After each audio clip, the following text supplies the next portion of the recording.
বাংলাদেশে ই-কমার্স এখন আর শুধু একটি প্রযুক্তিগত ধারণা নয়, বরং এটি একটি বাস্তবতা এবং অর্থনীতির একটি গুরুত্বপূর্ণ অংশে পরিণত হয়েছে। গত এক দশকে দেশের ইন্টারনেট ব্যবহারে ব্যাপক উন্নতি, স্মার্টফোনের বিস্তার এবং তরুণ প্রজন্মের প্রযুক্তি নির্ভরতা ই-কমার্স খাতের দ্রুত অগ্রগতিকে সম্ভব করে তুলেছে।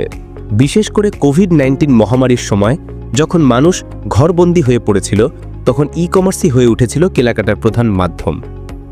বাংলাদেশে ই-কমার্সের যাত্রা শুরু হয় 2009 সালে, যখন কয়েকটি প্রতিষ্ঠান অনলাইনে পণ্য বিক্রি শুরু করে। কিন্তু তখন ইন্টারনেট ছিল সীমিত, অনলাইন লেনদেন ছিল অপরিচিত এবং মানুষের আস্থা অর্জন করাটাই ছিল বড় চ্যালেঞ্জ।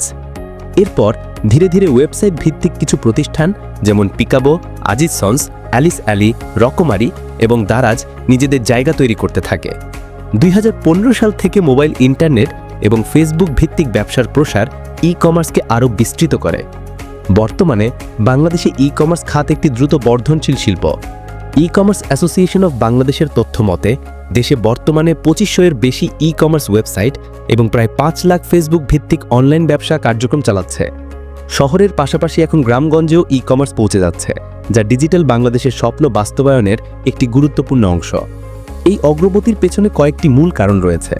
প্রথমত, মোবাইল ফোনের সহজলভ্যতা এবং সাশ্রয়ী ইন্টারনেট ডাটা প্যাকের কারণে এখন গ্রামের মানুষও অনলাইনে সংযুক্ত হচ্ছে।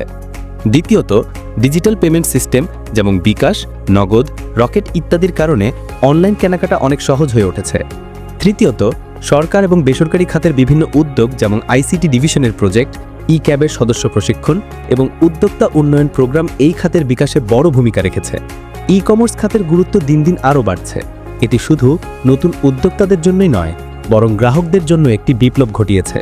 আগে যেখানে মানুষকে মার্কেটে গিয়ে ঘন্টার পর ঘন্টা খুঁজতে হতো প্রয়োজনীয় জিনিস, এখন একটি মোবাইল ফোনই অর্ডার করে ঘরে বসে পণ্য গ্রহণ করা সম্ভব হচ্ছে। বিশেষ করে গৃহিণী, চাকরিজীবী এবং ব্যস্ত মানুষের জন্য এটি এক বিশাল সুবিধা। তবে ই-কমার্সের এই অগ্রগতির পাশাপাশি কিছু চ্যালেঞ্জও রয়েছে। গ্রাহক ঠকানোর অভিযোগ, ভুল পণ্য ডেলিভারি, সময়মতো ডেলিভারি না পাওয়া এবং ফেরতের ঝামেলা এগুলো এখনও অনেক ক্রেতারই অভিজ্ঞতা। আবার অনেকেই অনলাইন পেমেন্টে আস্থা রাখতে পারেন না। তবে সরকার এই খাতে নিয়মকানুন কঠোর করছে এবং ই-ক্যাবের মতো প্রতিষ্ঠানগুলো নীতিমালার প্রয়োগে কাজ করছে। ই-কমার্স খাতের ভবিষ্যৎ বাংলাদেশে অত্যন্ত উজ্জ্বল।